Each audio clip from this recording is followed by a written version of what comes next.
Welcome to recipes with బోయరోజ్. మనం చేయబోతున్న శాండ్విచ్. ముందుగా మనకు పొటాటోస్ కావాలి.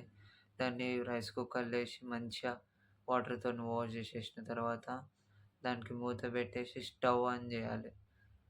స్టవ్ ఆన్ చేసిన తర్వాత మనకి ఇవన్నీ వెజ్జెస్‌ని నేను కట్ చేసేసుకొని మంచిగా గా మిక్స్ చేసి నేను మయోనీస్ కూడా యాడ్ చేసిన దీంట్లోనే.